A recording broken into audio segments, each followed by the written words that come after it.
ಕಾವೇರಿ ನದಿ ನಿರ್ಮಾಣ ಕರ್ನಾಟಕಕ್ಕೆ ಅನ್ಯಾಯವಾಗುತ್ತಿರುವುದರ ಬಗ್ಗೆ ದಿನಾಂಕ 13/8/2026 ಪ್ರತಿಭಟನೆಯನ್ನು ಹಮ್ಮಿಕೊಳ್ಳಲಾಗಿತ್ತು. ಕನ್ನಡಿಗರ ಖಾಸಗಿ ಕ್ಷೇತ್ರದಲ್ಲಿ 80% ಮೀಸಲಾತಿ ನೀಡಲು, ನಾಡದ್ರೋಹಿ ಎಂಇಎಸ್ ನಿಷೇಧ ಮಾಡಲು, ಸರ್ಕಾರಿ ಶಾಲೆಗಳನ್ನು ಉಳಿಸಲು, ಸರ್ಕಾರಿ ಶಾಲೆಗಳಿಗೆ ಶಿಕ್ಷಕರನ್ನು ನೇಮಿಸಲು, ವಲಸಿಗರ ನಿಯಂತ್ರಣ ಕಾಯ್ದೆ ಜಾರಿಗೊಳಿಸಲು, ICSE ಹಾಗೂ CBSE ಪಾಠ್ಯದಲ್ಲಿ ಕನ್ನಡ ಕಡ್ಡಾಯಗೊಳಿಸಲು, ಬೆಳಗಾವಿ ಕರ್ನಾಟಕ ಅವಿಭಾಜ್ಯ ಅಂಗ ಎಂದು ಘೋಷಿಸಲು, ಕೇಂದ್ರ ಸರ್ಕಾರದ ಹುದ್ದೆಗಳನ್ನು ಕನ್ನಡಿಗರಿಗೆ ಆದ್ಯತೆ ನೀಡಲು ಮಾನ್ಯ ಮುಖ್ಯಮಂತ್ರಿಗಳಾದ ಸನ್ಮಾನ್ಯ ಶ್ರೀ DK ಶಿವಕುಮಾರ್ ಅವರಿಗೆ ವಿನಂತಿಸಲಾಯಿತು.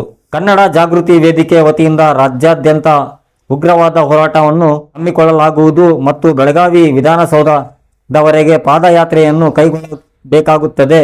ಮಧ್ಯದಲ್ಲಿ ಏನಾದರೂ ಅವಘಡ ಸಂಭವಿಸಿದರೆ ನೇರವಾಗಿ ರಾಜ್ಯ ಸರ್ಕಾರವೇ ಹೊಣೆ ಎನ್ನು ಹೊರಬೇಕಾಗುತ್ತದೆ. ಕನ್ನಡಿಗರನ್ನು ಕಡೆಗಣಿಸಬೇಡಿ, ಈ ಬೇಡಿಕೆಗಳನ್ನು ಈಡೇರಿಸಿ ಎಂದು ಮನವಿ ಕೊಡಲಾಯಿತು. ಈ ಸಂದರ್ಭದಲ್ಲಿ ತಾಲೂಕು ಅಧ್ಯಕ್ಷರು ಪ್ರವೀಣ್ ಕುಮಾರ್ ಗೌಡ, ರಾಜ್ಯ ಪ್ರಧಾನ ಕಾರ್ಯದರ್ಶಿ ಕವಿತಾ S ಪೇಟೆಮಠ, ರಾಜ್ಯ ರೈತ ಮಹಿಳಾ ಘಟಕದ ಅಧ್ಯಕ್ಷ ಗೀತಾ SD, ಸಂಘದ ಪದಾಧಿಕಾರಿಗಳಾದ ಪವನ್, ರಾಕೇಶ್, ಲಕ್ಷ್ಮಣ್, ಹನುಮಂತಪ್ಪ, ಸದ್ದಾಂ, ಅಬ್ಬಾಸ್ ಅಲಿ, ಇನ್ನೂ ಹಲವಾರು ಕಾರ್ಯಕರ್ತರು ಉಪಸ್ಥಿತರಿದ್ದರು. ವರದಿ ಶೇಖ್ ಅಲ್ತಾಫ್, ಸ್ಮಾರ್ಟ್ ನ್ಯೂಸ್ ಕನ್ನಡ, ಹರಿಹರ. ಕನ್ನಡಿಗರಲ್ಲಿ ಒಂದು ಸವಿನಯ ಪ್ರಾರ್ಥನೆ ಏನಪ್ಪ ಅಂತ ಹೇಳಿದರೆ, ಮಹದಾಯಿ ಹೋರಾಟ ಇದು ಯಾವಾಗ ಮುಕ್ತಿ ಆಗುತ್ತೆ ಅಂತಂದು ಯಾರಿಗೂ ಗೊತ್ತಿಲ್ಲ. ಎಷ್ಟೋ ಸಲ ಇದನ್ನ ಹೋರಾಟ ಮಾಡ್ಕೊಂತ ಬಂದಿದ್ದೀವಿ. ಇದು ಹಿಂಗೆ ಮುಂದುವರಿಯೋದು ಬೇಡ ಅಂತೇಳಿ ನಾವು ಇಷ್ಟಪಡ್ತೀವಿ.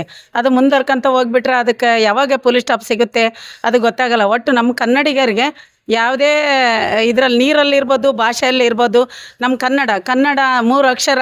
ಆ ಕನ್ನಡ ಅನ್ನೋ 3 ಅಕ್ಷರದಲ್ಲಿ ಏನೆಲ್ಲ ಇದೆ ಅನ್ನೋದನ್ನು ನಾವು ಅರ್ಥ ಮಾಡ್ಕೊಂಡು ನಡಿಬೇಕು. ಯಾಕಂದರೆ ಕನ್ನಡ ಬಿಟ್ಬಿಟ್ಟು ಬರೀ ಇಂಗ್ಲೀಷಿಗೆ ಆದ್ಯತೆ ಐತೆ. ಇಂಗ್ಲೀಷ್ ಬೇಡ ನಮಗೆ. ನಾವು ಕನ್ನಡ ಮಹದಾಯಿ ಹೋರಾಟಕ್ಕಿದ್ದೀವಿ. ಯಾಕಂದರೆ ನಮಗೆ ಕನ್ನಡ ಮಹದಾಯಿ ಹೋರಾಟ ನೀರು, ಜಲ, ನೆಲ ಅಂತ ಹೇಳಿದರೆ ನಮ್ಮ ಕನ್ನಡದ್ದು. ಅದನ್ನು ಯಾರನ್ನು ಇವತ್ತು ಅದನ್ನು ಪರಿಗಣಿಸೋಕ್ಕಾಗಲ್ಲ. ಯಾಕಂತ ಹೇಳಿದರೆ ಮುಂದಿನ ಹೋರಾಟದಲ್ಲಿ ಇದು ಮುಂದೆ ಬೆಳಕಂತ ಹೋಗಬಾರ್ದು. ಮುಂದಿನ ಮಳೆಗಾಲ, ಮೇಡಮರು ಹೇಳಿದರು, ಮಳೆಗಾಲ ಬರೋದ್ರೊಳಗೆ ಇದು ಮುಕ್ತಾಯ ಆಗಬೇಕು. ಅದನ್ನು ಹೋರಾಟ ಮಾಡೋಂಥ ಒಂದು ದೊಡ್ಡ ಹೋರಾಟ ಮಟ್ಟದಲ್ಲಿ ಮಾಡಬೇಕು ಅಂತ ಇದ್ದೀವಿ. ಅದು ದೊಡ್ಡ ಮಟ್ಟಕ್ಕೆ ಹೋಗೋಕ್ಕೆ ಬಿಡಬಾರ್ದು. ಮಾನ್ಯ ಮುಖ್ಯಮಂತ್ರಿಗಳಾಗಲಿ, ಗೃಹ ಸಚಿವರಾಗಲಿ, ಇವತ್ತು ಯಾರೇ ಆಗಲಿ ಇದನ್ನು ಮುಂದುವರಿಯೋಕ್ಕೆ ಬಿಡಬಾರ್ದು. ಅಲ್ಲಿಗೆ ಪೊಲೀಸ್ ಸ್ಟಾಪ್ ಮಾಡಿಬಿಟ್ಟು ನಮಗೆ ಕನ್ನಡಿಗರಿಗೆ ಏನು ಸಿಗಬೇಕೋ ಅದನ್ನು ಕೊಡಿಸಿ ಇಲ್ಲಿಗೆ ಮುಕ್ತಿ ಮಾಡ್ಕೊಳ್ಳಿ ಅಂತೇಳಿ ಮನವಿ ಮಾಡ್ತಿದ್ದೀವಿ. ಕವಿತಾ S ಪೇಟೆಮಠ ಅಂತ, ಹರಿಹರದವರು. ಕನ್ನಡ ಜಾಗೃತಿ ವೇದಿಕೆಯ ರಾಜ್ಯ ಪ್ರಧಾನ ಕಾರ್ಯದರ್ಶಿಗಳಾಗಿ ಕಾರ್ಯನಿರ್ವಹಿಸ್ತಾ ಇದ್ದೀನಿ. ಇವತ್ತು ನಾವಿಲ್ಲೆಲ್ಲ ಸೇರಿರೋ ವಿಷಯ ಏನಪ್ಪ ಅಂದರೆ, ಮೇಕೆದಾಟು ಆಗಲೇಬೇಕಿದೆ. ಮೇಕೆದಾಟು ಯೋಜನೆ ಶೀಘ್ರದಲ್ಲಿ ಜಾರಿ ಆಗಲೇಬೇಕಿದೆ. ಈ ಮುಖಾಂತರ ನಾನು ಮುಖ್ಯಮಂತ್ರಿಗಳಲ್ಲಿ ವಿನಂತಿ ಮಾಡ್ಕೋತೀನಿ. ಏನಪ್ಪ ಅಂತ ಹೇಳಂದರೆ, ಅಧಿಕಾರ ಇಲ್ಲದೆ ಇರೋ ಟೈಮಲ್ಲಿ ಮೇಕೆದಾಟು ಕಟ್ಟಲೇಬೇಕು ಅಂತ ಹೇಳ್ಕೊಂಡು ಮಾನ್ಯ ಮುಖ್ಯಮಂತ್ರಿಗಳು ಪಾದಯಾತ್ರೆ ಹೋಗಿದ್ದಾರೆ. ಇವಾಗ ಅವ್ರ ಕೈಯಲ್ಲೇ ಅಧಿಕಾರ ಇದೆ, ಹೌದಾ? ಇವಾಗ ನೀವು ಅದನ್ನು ಕೈಗೆತ್ಕೊಂಡು ಮೇಕೆದಾಟು ಯೋಜನೆಯನ್ನು ಶೀಘ್ರವಾಗಿ ಪ್ರಾರಂಭಿಸಬೇಕಾಗಿ ವಿನಂತಿ. ನಂತರದಲ್ಲಿ ಕನ್ನಡಿಗರನ್ನ ಕಡೆಗಣಿಸುವಂಥ ಕೆಲಸ ಮಾಡಬೇಡಿ ಅಂತ ಹೇಳಕ್ಕೆ ಇಷ್ಟಪಡ್ತೀನಿ. ಅದೇ ರೀತಿ ಸರ್ಕಾರಿ ಶಾಲೆಗಳನ್ನು ಮುಚ್ಚಬೇಡಿ. ಸರ್ಕಾರಿ ಶಾಲೆಗಳನ್ನು ಮುಚ್ಚುವುದರಿಂದ ಬಡ ಮಕ್ಕಳು ಎಲ್ಲಿ ಹೋಗಿ ಓದ್ತಾರೆ? ದುಡ್ಡಿದ್ದವರಾದರೆ ಇದು ಖಾಸಗಿ ಶಾಲೆಯಲ್ಲಿ ಇದನ್ನು ಮಾಡಿಕೊಂಡು ವಿದ್ಯಾಭ್ಯಾಸ ಮಾಡಿಕೊಂಡು ದೊಡ್ಡವರಾಗಿ ನೌಕರಿ ತಗೋತಾರೆ. ಆದರೆ ಅದೇ ಈಗ ಬಡ ಮಕ್ಕಳು ಎಲ್ಲಿಂದ ಓದಬೇಕು, ಅಥವಾ ಎಲ್ಲಿ ಅವರು ನೌಕರಿ ತಗೋಬೇಕು, ಅವ್ರ ಮನೇನ ಹೇಗೆ ನಿರ್ವಹಣೆ ಮಾಡಬೇಕು, ಹೌದಾ? ಹಾಗಾಗಿ ಈ ವಿಚಾರದಲ್ಲಿ ಆಮೇಲೆ ಕನ್ನಡಿಗರಿಗೆ 80% ಉದ್ಯೋಗದಲ್ಲಿ ಮೀಸಲಾತಿ ಕೊಡಲೇಬೇಕಾಗಿದೆ.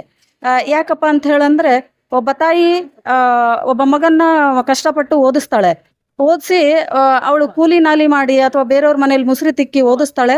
ಅವಾಗ ಅವರಿಗೆ ಕೆಲಸ ಸಿಗಲಿಲ್ಲ ಮಕ್ಕಳಿಗೆ ಅಂತ ಹೇಳಂದರೆ ಆ ತಾಯಿ ಎಷ್ಟು ಬೇಜಾರಾಗ್ತಾಳೆ. ಮತ್ತು ಆ ಮನೆ ಕುಂಠಿತವಾಗುತ್ತೆ, ಆ ಮನೆ ಆರ್ಥಿಕತೆನೇ ಕುಂಠಿತವಾಗುತ್ತೆ. ಹಾಗಾಗಿ ಪ್ರತಿ ಇದರಲ್ಲೂ ಕನ್ನಡವನ್ನು ಬಳಸಬೇಕು ಮತ್ತು ಕನ್ನಡಿಗರಿಗೆ ಮೀಸಲಾತಿಯನ್ನು ಕೊಡಲೇಬೇಕು ಅಂತ ಹೇಳ್ಕೊಂಡು ನಾನು ಹೇಳಕ್ಕೆ ಇಷ್ಟಪಡ್ತೀನಿ. ಅದೇ ರೀತಿ ವಲಸೆ ನಿಯಂತ್ರಣ ಕಾಯ್ದೆಯನ್ನು ಜಾರಿಗೊಳಿಸಲೇಬೇಕಾಗಿದೆ.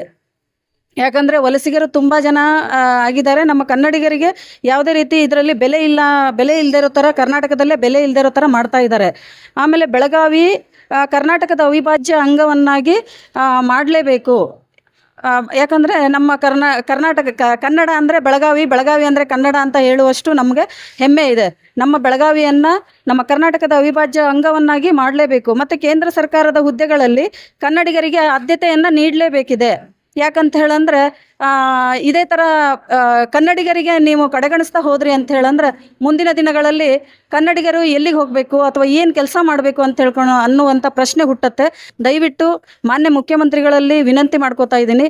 ನಾವು ಏನು ಮನವಿ ಕೊಡ್ತಾ ಇದ್ದೀವೋ ಇವತ್ತು ಮಾನ್ಯ ತಹಶೀಲ್ದಾರಿಗೆ ಅದನ್ನೆಲ್ಲ ನೀವು ಜಾರಿಗೊಳಿಸಬೇಕು. ಜಾರಿಗೊಳಿಸಲಿಲ್ಲ ಅಂದರೆ ಮುಂದಿನ ದಿನಗಳಲ್ಲಿ ನಾವು ಉಗ್ರವಾದ ಹೋರಾಟವನ್ನು ಕೈಗೊಳ್ತೀವಿ.